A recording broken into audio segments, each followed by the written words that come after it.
Assalamualaikum warahmatullahi wabarakatuh. Bismillahirrahmanirrahim. Alhamdulillahirabbil alamin. Allahumma shalli wa sallim wa barik ala sayyidina Muhammadin wa ala alihi wa ashabihi ajma'in, amma ba'd. Hadirin shaimin shaimat rahimakumullah, yang insyaallah kita semua adalah calon-calon penghuni surganya Allah Subhanahu wa ta'ala. Allah akan berfirman,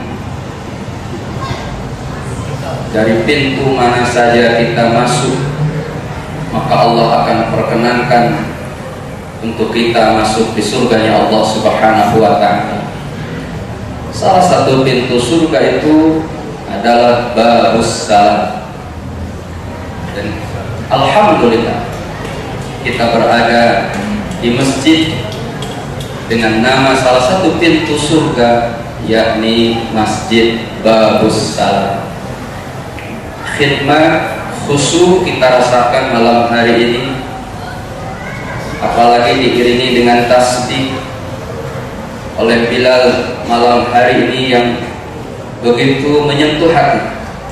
Mudah-mudahan menjadikan nuansa hati kita hati yang senantiasa rindu terhadap cucuran rahmat dan ampunan Allah Subhanahu wa ta'ala.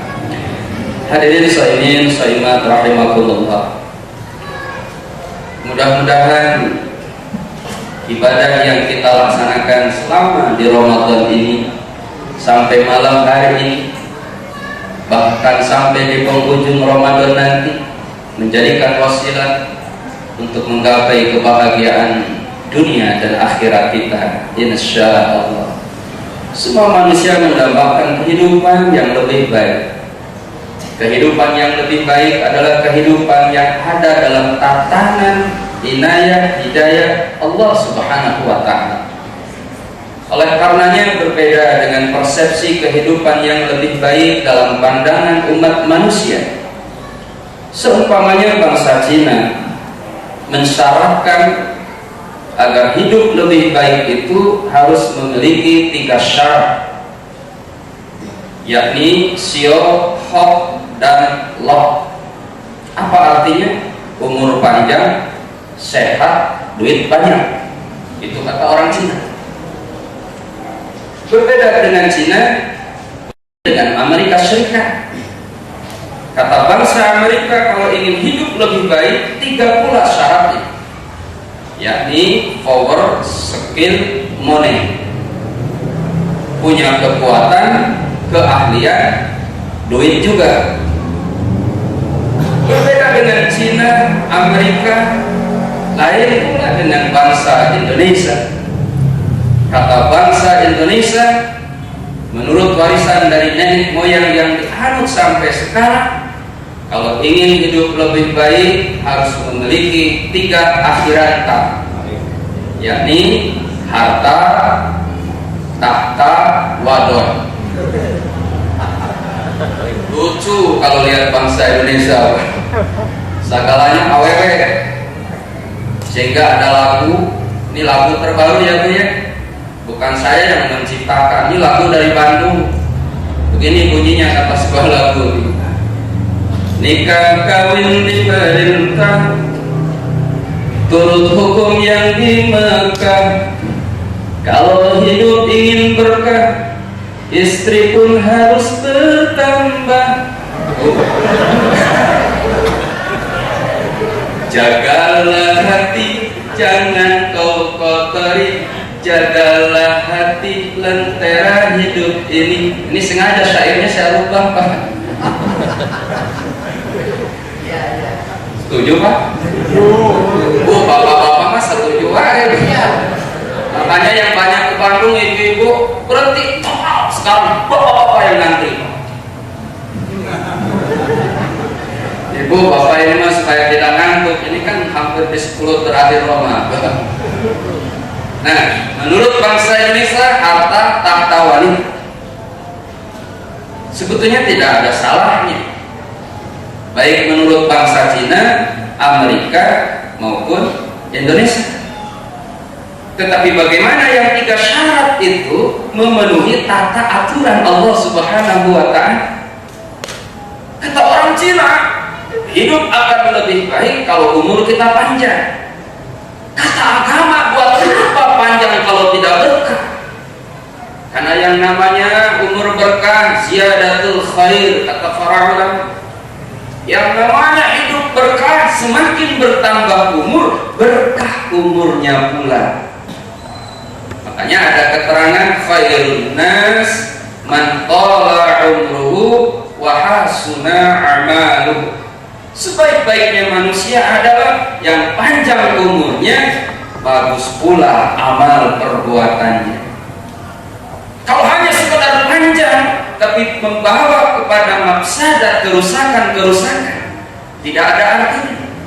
Maka kata keterangan pula wa syarrun nas man tala umruhu wa sa'a amaluhu. Seburuk-buruknya manusia adalah yang panjang umurnya tapi buruk amal perbuatannya. Ini saya tanya, Bu, ingin umur panjang? Ingin. Bapak-bapak ingin umur panjang? Ingin. Saya doakan sampai 200 tahun ya. Gak mungkin juga 200 tahun. Lah umur umat zaman sekarang Pak di bawah 80. Makanya di sini udah banyak yang tanda-tanda. Kalau lihat umurnya, kenapa banyak tanda-tanda? Oh, ibu-ibu udah ada yang nyender, bapak-bapak udah ada yang nangkap dengkul, ada yang selonjor juga, ada yang bengong juga. Jangan-jangan ini sudah tanda-tanda. Saya waktu 2 tahun yang lalu habis ceramah di satu daerah Pak, kemudian pulang ke Jakarta, maka dibel sama teman saya, Pak Rama, ada salah seorang jamaah meninggal. Siapa? Yang tadi ikut ngaji tadi malam. Innalillahi wa inna ilaihi raji'un. Kata temannya, Pak, apa itu sudah tanda-tanda Pak Ustaz? Waktu dengerin ceramah Pak Rahmat bengong aja. Nah, yang satu lagi menjawab, kalau sudah meninggal. Coba kalau lagi hidup Bapak ngelonjor pasti nih besok Pak. Gak berani kita mengatakan. Tetapi yang di sini, yang nangkap dengkul, yang lonjor, yang nyender, yang bengong, tanda-tanda pegel. Makanya ceramahnya gak usah lama-lama, cukup 1,5 jam itu ya. Bapak Ibu hadirin sekalian, pertama umur panjang, iya. Tetapi buat apa umur panjang kalau tidak berkah? Yang terpenting bagaimana memanfaatkan hidup, mengelola waktu sehingga kita bisa beramal yang menyebabkan Allah ridho kepada kita. Sehat, iya. Siapa yang tidak ingin sehat? Sehat akan menyebabkan kita nikmat dalam segala sesuatu, beraktivitas, bekerja, berkeluarga, makan, minum, dan lain-lain. Kalau sedang sehat. Tapi coba kalau sedang sakit, yang manis dirasa pahit, yang lezat dirasa tidak nikmat kalau lagi sakit. Buktinya kalau terbaring di rumah sakit, meskipun tetangga, jamaah masjid bagus salam, berduyur-duyur menengok kita sedang sakit di rumah sakit, yang bawa parcel segala macam buah ada, yang bawa bolu dengan segala mereknya, yang bawa susu dengan segala mereknya, tinggal peletet aja mata kita ya. Yang kenyang mah yang nungguin Pak. Ya Allah, kapan saya sehat? Itu makanan saya dihakan ke orang. Dihakan tahu Bu, dimakan orang, ya Allah. Pas sehat, alhamdulillah. Ada satu keterangan dalam kitab, kalau Allah mengembalikan sehat kita, artinya kita tidak mati, maka 4 kekuatan Allah akan berikan. Apa yang 4 kekuatan itu? Sinar muka kita. Makanya habis sakit cerah, nafsu makan kita. Makanya habis sakit makan 2 bakul. Tenaga, masya Allah, kekal lagi. 1 dosa yang tidak diberikan oleh Allah Subhanahu wa Ta'ala. Kata dalam kitab, kemana dosa kita? Dilemparkan ke laut. Jadi apa itu? Jadi buaya. Maka sepanjang sejarah buaya enak banget lihat kita. Walau alam riwayatnya jangan dipercaya. Tapi kalau kita sakit, cabut pula Allah kita. Sinar muka kita jadi mencek orang Sunda pias. Pias kalau bahasa bagus salam apa? Pucat. Tenaga kita lesu, nafsu makan kita berkurang, dosa pun tidak bisa melakukannya kan? Mau ngelakuin dosa bagaimana? Pencopet nggak bisa jalan, mau korupsi nggak bisa tanda tangan. Makanya mendingan sakit baik daripada sehat. Janganlah, mendingan sehat tetapi sambil beribadah. Buat apa sehat kalau tidak beribadah? Makanya dalam salah satu doa kita, ya Allah berikan kesehatan jasmani rohani kita. Tidak ada artinya fisiknya sehat tapi rohaninya sakit. Yang the best of the best di sisi Allah, hati sehat, jiwa sehat. Ada satu cerita di zaman Nabi, Pak. Ketika Nabi seperti biasa menyampaikan pesan dan kesan tentang agama, maka disimak betul oleh para sahabat. Tiba-tiba Rasul mengatakan, yadlu'ul alaikum rajulun min ahlil jannah. Sebentar lagi akan muncul di tengah-tengah kita calon penghuni surga. Sahabat satu sama lain saling melirik, siapa yang dimaksud oleh Nabi? Ternyata yang dimaksud oleh Nabi seseorang yang baru saja datang ke masjid, kemudian duduk di majelis Rasul, dan seseorang itu ternyata dari kalangan sahabat Ansar. Kemudian dalam riwayat dijelaskan hal ini terjadi 3 kali berturut-turut, artinya 3 hari berturut-turut. Rasulullah mengatakan, yadlu'ul alaikum rajulun min ahlil jannah. Sebentar lagi akan muncul di tengah-tengah kita calon penghuni surga yang datang dia. Maka pada hari yang ketiga ada salah satu sahabat Rasul yang namanya Abdullah bin Amr bin Al-As. Mengikutinya kemana ia pergi, ternyata ia ke rumahnya. Maka sesampainya mendekat kepada orang itu yang disebut Nabi calon penghuni surga, kemudian meminta izin untuk istirahat beberapa hari di rumahnya. Tujuannya hanya untuk sekedar mengintip ibadah apa yang dilakukan sehingga Nabi menjamin dia calon penghuni surga. Tapi ternyata setelah 3 hari 3 malam makin bertanya-tanya hatinya, tidak ada yang istimewa. Kalau dia sholat fardu saya juga, dia sholat tahajud saya juga, dia duha saya juga, dia baca Quran saya juga, melaksanakan ibadah yang ini saya juga, ibadah yang itu saya juga. Akhirnya pada hari yang ketiga mohon izin untuk pulang. Dan dia berkata, sebenarnya saya menginap di rumah hanya untuk sekedar melihat dan ingin membuktikan bahwa Nabi pernah bersabda 3 hari berturut-turut, yadlu'ul alaikum rajulun min ahlil jannah. Sebentar lagi akan muncul di tengah-tengah kita calon penghuni surga, dan yang dimaksud oleh Rasul adalah Anda sendiri. Tapi saya tidak melihat keistimewaan. Kemudian kata seseorang itu, emang betul, saya tidak memiliki keistimewaan. Apa yang kau lihat itulah aku. Tapi kemudian sebelum pulang sahabat Nabi dipanggil lagi. Barangkali ini ada manfaatnya untuk kita dan umat yang di belakang kita, termasuk jamaah Babu Salam, termasuk saya. Bukankah Allah berfirman di dalam Al-Quran, Yaumma la yanfa'u malun wala banun illa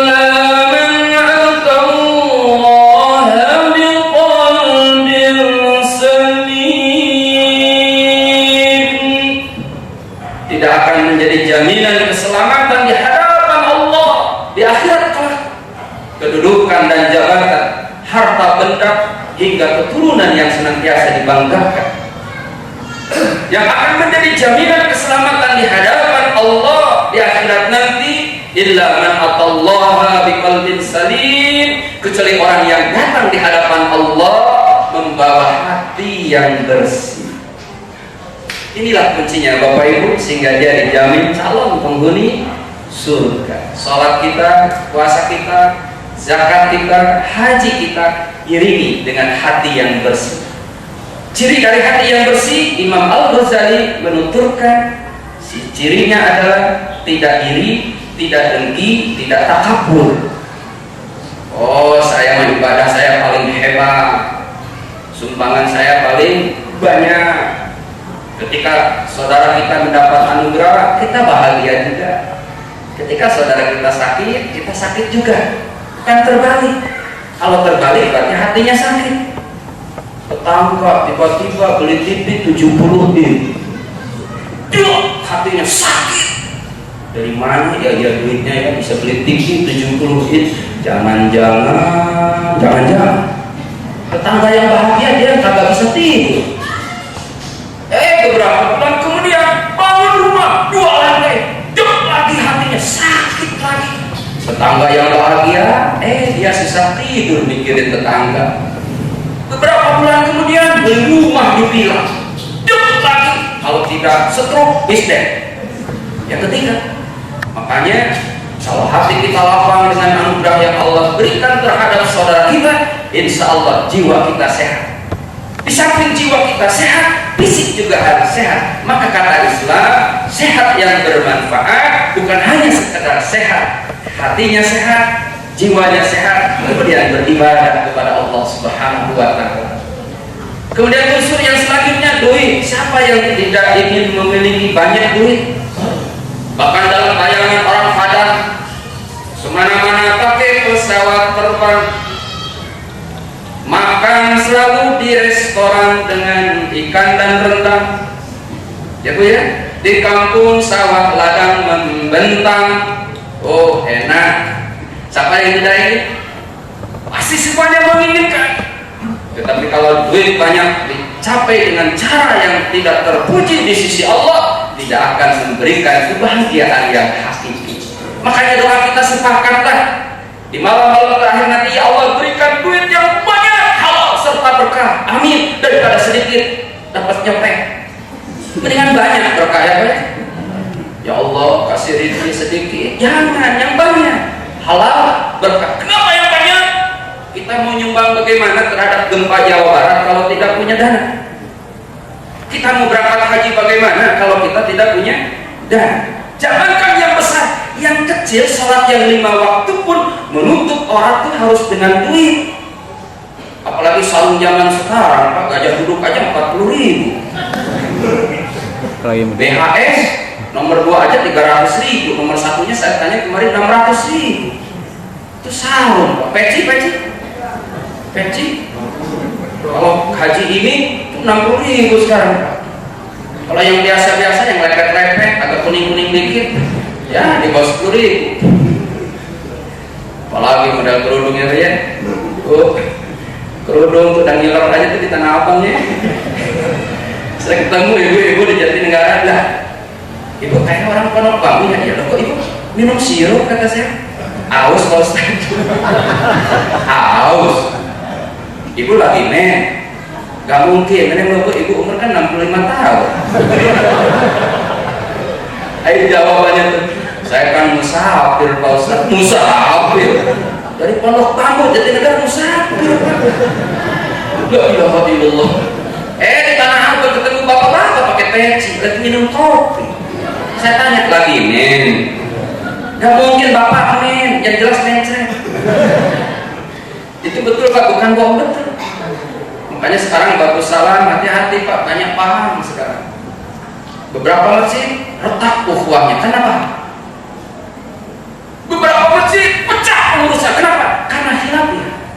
Makanya bagus salam, nukunut, yuk tangan gini-gini atau anteng aja, tidak apa-apa. Semuanya juga benar ya kan? Setelah sholat mau zikir bareng, enggak zikir bareng, benar. Bahkan setelah sholat langsung pulang juga, siapa yang melarang? Allah aja kagak ngelarang. Kadang manusia yang suka melarang. Saya kemarin ditegur, Ustaz, zikir bareng. Biasanya saya tiap masjid nggak pernah zikir bareng. Oh kalau sini zikir bareng, ya kita ikutin aja zikir bareng. Pernah subuh di Bungarampe, lupa kagak kunut. Akhirnya sampai sekarang saya nggak diundang ceramah. Rugi. Ya Ya Allah ya Rabbana, kata saya, sampai begininya orang. Padahal menurut pemahaman saya, maaf ya, ilmu saya yang dangkal, barangkali beberapa pesantren saya singgahi, jelek-jelek juga saya S2 dalam bidang agama. Padahal perbedaan itu tidak ada yang salah dalam masalah fikih, semuanya benar. Kunut gak kunut, AWS 2, 1, 11, yang 11 juga yang 4, semuanya benar. Cikir bareng atau dicikir bareng, benar semuanya. Malah di surga bakal ketemu semuanya. Ini yang kunut dulu ya. Iya. Ente kan kagak kunut, itu kok di surga ya? Ente kan waktu di dunia dulu tarawihnya 23, ente kan 11, 44 lagi, singkat padat. Akhirnya ke surga. Teman kita di mana nih? Teman kita katanya dicari di semua penjuru surga, nggak ada. Malaikat kasih tahu, no, lagi berenang di neraka. Kenapa penyebab malaikat? Berantem karena gara-gara hilafiyah, berantem gara-gara kumut, berantem gara-gara cikir nggak cikir. Akhirnya nggak mau ke bagus salam. Kemana? Al-Hidayah juga enggak, di rumah juga enggak. Akhirnya di neraka ujungnya, Pak. Makanya yuk kita lapang dada. Saya bukan sombong, bukan takabur, asyakirin masjid saya dosa permusuhan. Kenapa? Gara-gara paham. Makanya bagus salam yuk. Salah satu yang mertakan ukhuwah Islamiyah zaman sekarang ini adalah perbedaan pandangan dalam masalah agama. Makanya saya kadang-kadang prihatin, dikit-dikit bid'ah, kemudian neraka. Yang habis sholat salaman bid'ah, neraka.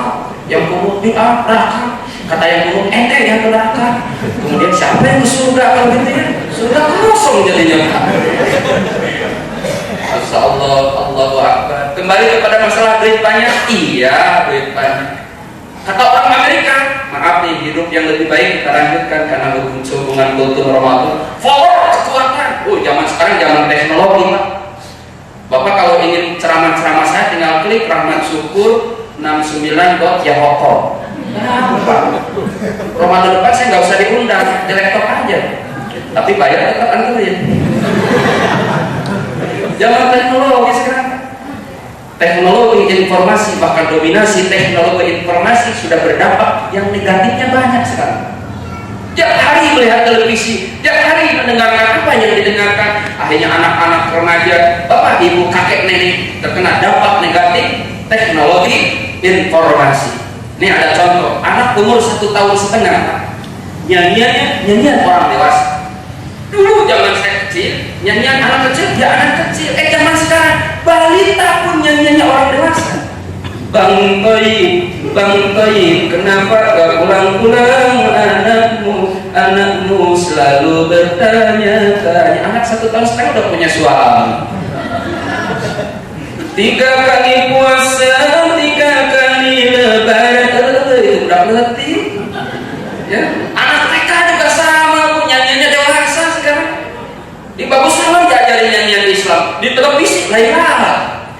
Anak umur TK nyanyinya begini, baru sekarang aku rasakan tak punya suami, rasanya kesepian. Anak TK udah janda. Yang SD sawak juga nyanyinya dewasa juga, baru sekarang aku rasakan tak punya istri, rasanya kesepian. Yang SD udah, maka udah Pak janda berangkat sekolah tiap pagi. Lalu kan ada reknya, Pak. Berulang kali ini kata si janda, ya Allah, lu bulan Jamilah, ciptaan Tuhan paling sempurna. Yang ujungnya ya.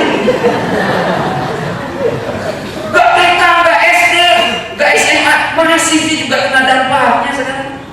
Di Bogor habis ceramah, Pak. Habis ceramah Pak Ustaz, ada yang pingsan. Kebetulan saya diundang ceramah oleh UIN. Kenapa pingsan? Gak tahu Pak Ustaz. Masukkan jin kan? Enggak. Abang Jamrok? Enggak. Kuntilanak? Enggak. Jurik mata seribu? Enggak juga. Kalau gitu tanya aja kalau habis bangun ntar apa sebabnya? Ternyata penyebabnya menunggu pacarnya yang tidak datang. Temannya Jair yang kali lagu sonet tuben dari Rito Rama, judulnya Menunggu. Sekian lama aku menunggu. Kenapa pingsan? Sama aku pingsan, Pak. Baca Quran belum pernah pingsan. Udah bangun dari pingsannya, datang digigit, jatuh bangun aku mengejarmu.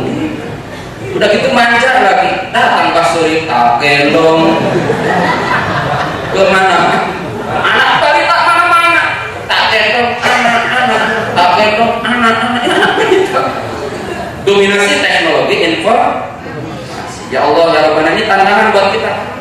Sementara kita punya tujuan hidup yang lebih baik, sementara teknologi membawa dampak positif tapi juga dampak negatif. Bagaimana solusinya? Yuk kita kembali kepada Quran dan hadis. Al-Quran mengajarkan hidup yang lebih baik atas dasar iman dan amal yang saleh. Oh lupa tadi, Indonesia ada AWW-nya Pak ya? Harta, tahta, wanita. Tadi subuh saya diprotes di Al-Hikmah. Pak Ustaz, kasihan dong perempuan kalau begitu. Ya ini kan saya cerita menurut bangsa Indonesia Pak, hidup layak itu harta, tahta, wanita. Tapi bukan satu-satunya. Kenapa wanita juga inspiratif buat suaminya, jujur, bisa beribadah, mendorong untuk lebih baik. Banyak wanita yang solid. Tetapi dasar sifat manusia selalu kepada harta, tahta, dan wanita. Tapi itu kan nafsu yang jelek. Kalau nafsu yang mutmainnah, justru wanita akan dijadikan inspirasi untuk lebih dekat kepada Allah Subhanahu wa Ta'ala. Makanya tidak ada jalan lain momentum Ramadan untuk sadar kita kembali kepada Quran dan hadis. Kata Quran bagaimana hidup yang lebih baik? Man 'amila shalihan min dzakarin aw unsa fa huwa mu'min falanuhyiyannahu hayatan thayyibah.